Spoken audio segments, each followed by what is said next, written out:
காலத்தை வென்ற சரித்திர நாயகர் கல்கியின் கல்வனின் காதலி. அத்தியாயம் 46. குடம் உருண்டது. பாச்சாபுரம் கடைத்தெருவில் உண்மையாகவே ஒரு மாட்டு வண்டி கிடக்கத்தான் செய்தது. அதை லைன்கரையிலிருந்தே பார்த்த சர்வோத்தம சாஸ்திரி தம் பின்னோடு வந்த உடுப்பணியாத போலீஸ்காரனை அனுப்பி அதில் யார் வந்தது என்று விசாரித்து வரச் சொன்னார். வண்டிக்காரன் கடைத்தெருவில் இருந்த மிட்டாய் கடையில் இட்லி சாப்பிட்டு கொண்டிருந்தான். அவனை கேட்டதற்கு, ஆமாம், ஒரு சாய்புவும் அவர் சம்சாரமும் தான் வந்தார்கள். மத்தியானமாய் ஸ்டேஷனுக்கு திரும்பி விடுகிறோம் என்று என்னை இருக்கச் சொல்லியிருக்கிறார்கள் என்றான். போலீஸ்காரன் ஊருக்குள் போய் இரண்டொரு முஸ்லிம்களை, ஒரு சாய்புவும் ஒரு கோஷாஸ்திரியும் இங்கே வந்தார்களா என்று விசாரித்தான். அவர்கள் வந்தார்கள், வரவில்லை, நீ என்னத்திற்கு விசாரிக்கிறாய் என்று சண்டைக்கு வந்து விட்டார்கள். போலீஸ்காரன் திரும்பி வந்து சாஸ்திரியிடம் சொன்னான். அவருடைய பழைய நம்பிக்கை உறுதிப்பட்டது. இருந்த போதிலும், நீ இங்கேயே இருந்து அந்த வண்டியில் ஒரு கண் வைத்திரு, பின்னால் வரும் போலீஸ்காரர்களை மேலே அனுப்பிவிடு, நான் முன்னால் போகிறேன் என்று சொல்லிவிட்டு கிளம்பினார். அவரும் இந்த மப்டி போலீஸ்காரனும் மட்டும் சைக்கிளில் வந்தார்கள். மற்றவர்கள் பின்னால் நடந்து வந்தார்கள். இருபுறத்திலும் உள்ள காடுகளை துளாவிக் கொண்டு வந்தபடியால் அவர்கள் வருவதற்கு நேரமாயிற்று. சர்வோத்தம சாஸ்திரியின் எண்ணமெல்லாம் பூங்குளத்திலேயே இருந்தது. பூங்குளத்திலும் கல்யாணியின் மீதே இருந்தது. இரகசியங்களையும் மர்மங்களையும் கண்டுபிடிப்பதிலேயே ஈடுபட்டிருப்பவர்களுக்கு வேட்டை நாயிடம் உள்ள முகரும் சக்தியைப் போல் ஒருவித சக்தி உண்டாகிவிடுகிறது. ரயிலில் பாருங்களேன், வண்டியிலே 32 பேர் உட்கார்ந்து இருக்கும் போது டிக்கெட் பரிசோதகர் ஒரு ஆசாமியிடம் குறிப்பாய் போய் டிக்கெட் கேட்கிறார். அந்த ஆசாமியிடம் டிக்கெட் இருப்பதில்லை. இம்மாதிரிதான் சர்வோத்தம சாஸ்திரிக்கும் முத்தையனுடைய ரகசியம் இந்த கல்யாணியிடம் இருக்கிறது என்ற எண்ணம் தோன்றிவிட்டது. எனவே பரபரப்புடன் விரைந்து சைக்கிளை விட்டு கொண்டு சென்றார். அவர் பூங்குளத்தை நெருங்கிய போது கல்யாணி கொள்ளிடப்படுகையிலிருந்து இடுப்பிலே குடத்துடன் குளிக்காமலும் தலைவிரி கோலமாயும் வருவதை கண்டார். ஐயோ, இந்த பெண்ணுக்கு சித்த பிரம்மையா அல்லது பேய் பிடித்திருக்கிறதா என்று அவர் திடுக்கிட்டு போனார். அப்போது அவளுடைய தோற்றம் அவ்வளவு பயங்கரமாயிருந்தது. அவ்விடத்தில் லைன்கரை சாலையை ஒட்டி ராஜன் வாய்க்கால் ஓடிக்கொண்டிருந்தபடியால் கொள்ளிடத்திலிருந்து வருகிறவர்கள் லைன்கரை சாலையை தாண்டியதும் கொஞ்ச தூரம் கீழே இறங்கி போய் வாய்க்காலின் மீது போடப்பட்டிருக்கும் மூங்கில் பாலத்தின் வழியாக அக்கறை செல்ல வேண்டும். அப்புறம் சாதாரண கால்நடை பாதை வழியாக சுமார் 1/4 மைல் தூரம் போனால்தான் பூங்குளத்தை அடையலாம். கல்யாணி இப்போது லைன்கரை சாலையை தாண்டி கொண்டிருந்தாள். அவளுடைய வாய் ஏதோ முணுமுணுத்து கொண்டிருந்தது. அவள் என்ன சொல்கிறாள் என்பது சாஸ்திரியின் காதில் விழாவிட்டாலும் அவை ஏதோ காரமான வசை சொற்கள் என்று மட்டும் ஊகிக்க முடிந்தது. அவ்வளவு சமீபத்தில் வந்திருந்த சாஸ்திரியை அவள் கவனிக்கவில்லை. உண்மையில் எதிரில் உள்ளவை கூட அவள் கண்ணுக்கு தெரியவில்லை என்று தோன்றிற்று. அப்படி தட்டுத்தடுமாறி நடந்தாள். சாலையை தாண்டியதும் பள்ளத்தில் இறங்க வேண்டுமல்லவா? அந்த இடத்தில் பள்ளம் என்பதை கவனிக்காமலே அவள் காலை எடுத்து வைத்தாள்.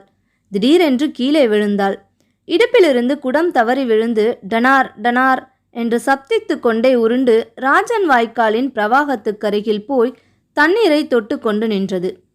குடம் உருண்ட வேகத்தில் அதற்குள்ளிருந்த பொட்டலம் வெளியே வந்து தண்ணீரில் விழுந்தது. விழும்போதே அந்த பொட்டலம் அவிழ்ந்தும் போயிற்று.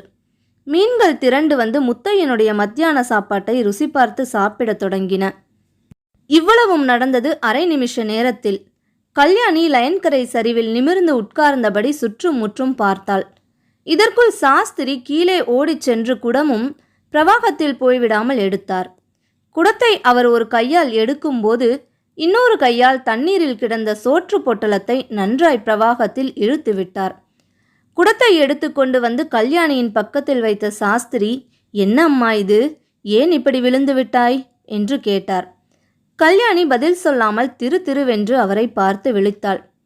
குடத்தில் இருந்த சாப்பாடு ஆற்றோடே போய் விட்டதே, யாருக்காக அம்மா சாப்பாடு கொண்டு வந்தாய் என்று கேட்டார் சாஸ்திரியார். அதை கேட்ட கல்யாணி ஒரு வினாடி அவரை உற்று பார்த்துவிட்டு ஹஹா என்று சிரித்தாள். அவ்வளவு பயங்கரமும் சோகமும் கலந்த சிரிப்பை அதற்கு முன் சாஸ்திரி கேட்டதே கிடையாது. அவருக்கு மயிர் கூச்செறிந்தது. யாருக்காகவா சாப்பாடு, யாருக்காகவா என்று கல்யாணி முணுமுணுத்தது அவருடைய உடம்பை பதறச் செய்தது. ஆனாலும் அவர் விடவில்லை. நெஞ்சை வைரமாக்கிக் கொண்டு மேலும் சொன்னார், உன்னை போன்ற சிறு பெண்கள் உச்சி வேளையில் இங்கெல்லாம் வரக்கூடாது அம்மா. படுகை காட்டிலே திருடன் முத்தையன் ஒளிந்து கொண்டிருப்பது தெரியாதா உனக்கு? அவனுக்கு இந்த பக்கத்திலே தான் யாரோ காதலி ஒருத்தி இருக்காளாம். அவள்தான் அவனுக்கு சாப்பாடு போடுகிறாளாம். முதலிலே நீதான் அந்த கல்வனின் காதலியோ என்று கூட நான் சந்தேகப்பட்டு விட்டேன். சாஸ்திரி இம்மாதிரி கூறியதை காட்டிலும் கல்யாணியின் நெஞ்சில் கூறிய ஈட்டியை சொருகி இருக்கலாம். ஆனால் ஈவிரக்கம் பார்த்தால் இந்த காலத்தில் சரிப்படுமா? உத்தியோகத்தில்தான் ப்ரமோஷன் கிடைக்குமா? அவர் உத்தேசித்த பலன் கைமேல் கிடைத்துவிட்டது. கல்யாணி எழுந்து நின்றாள். ஆவேசம் வந்தவள் போல் பேசினாள்.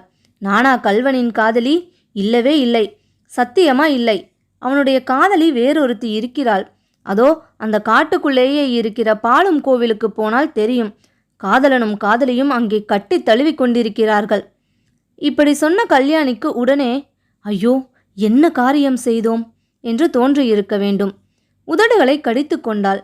ஒரு நிமிஷம் பொறுத்து, ஐயா, நீங்கள் யார் என்று கேட்டாள். சாஸ்திரியின் முகத்தில் ஒரு சிறு மாறுதலும் ஏற்படவில்லை. ஏனம்மா, என்னை தெரியாதா? நான் இந்த கொள்ளிடக்கரை மேஸ்திரி. எனக்கு என்னத்திற்கு இந்த தொல்லையெல்லாம்? உனக்கு உடம்பு சரியில்லை போல் இருக்கிறது. மூங்கில் பாலத்தை தாண்டி ஜாக்கிரதையாக போய்ச்சேர். நானும் என் வழியே போகிறேன் என்றார். கல்யாணி, ஐயா, நிஜமாய் சொல்லுங்கள், நீங்கள் போலீஸ்காரர் இல்லையே என்று என்னை பார்த்தால் போலீஸ்காரன் மாதிரி இருக்கிறதா என்றார் சாஸ்திரி. கல்யாணி குடத்தை எடுத்து இடுப்பில் வைத்துக்கொண்டு மூங்கில் பாலத்தை தாண்டி ஊரை நோக்கிச் சென்றாள். அவளுக்கு தெரியும்படியாக சாஸ்திரியும் லைன்கரை சாலையோடு கொஞ்ச தூரம் போனார். முத்தையன் இருக்குமிடம் இதுதான் என்று சாஸ்திரிக்கு நிச்சயமாய் தெரிந்துவிட்டது. ஆனால் கல்யாணியின் மர்மம் இன்னதென்று முழுவதும் விளங்கவில்லை. அதை பற்றி பிறகு பார்த்து கொள்ளலாம். இப்போது அந்த பெண் இங்கே இருந்தால் காரியத்துக்கு ஏதாவது இடையூறு ஏற்படும் என்று எண்ணித்தான் அவளை போகச் செய்தார். அவள் ராஜன் வாய்க்காலை தாண்டி அக்கறையில் முடுக்கு திரும்புவதும் இங்கே சாலையில் போலீஸ்காரர்கள் வந்து சேர்வதும் சரியாயிருந்தது. சாஸ்திரி சட்டென்று ஒரு சீட்டு எழுதி அந்த போலீஸ்காரர்களில் ஒருவனிடம் கொடுத்து, ஓடு, என் சைக்கிளை எடுத்துப்போ, பாச்சாபுரத்தில் இருப்பவனிடம் கொடுத்து உடனே போய் ராயவரம் போலீஸ் ஸ்டேஷனில் இந்த சீட்டை கொடுத்து விட்டு வரச் சொல்லு. அவன் கோஷாஸ்திரியை தேடியது போதும், கோஷாவும் ஆயிற்று, நாசமாய் போனதும் ஆயிற்று என்றார். அவன் அப்படியே சைக்கிளில் விரைந்து சென்றான். பாக்கி இருந்த 5 கான்ஸ்டபிள்களையும் பார்த்த சாஸ்திரி, துப்பாக்கிகளில் மருந்து கொட்டி தயாராய் வைத்திருக்கிறீர்களா? வேட்டை நெருங்கிவிட்டது என்றார். இத்துடன் இந்த அத்தியாயம் நிறைவு பெற்றது. உங்களை அடுத்த அத்தியாயத்தில் சந்திக்கிறேன். அதுவரை உங்களிடமிருந்து விடை பெறுவது நான், உங்கள் நிலா.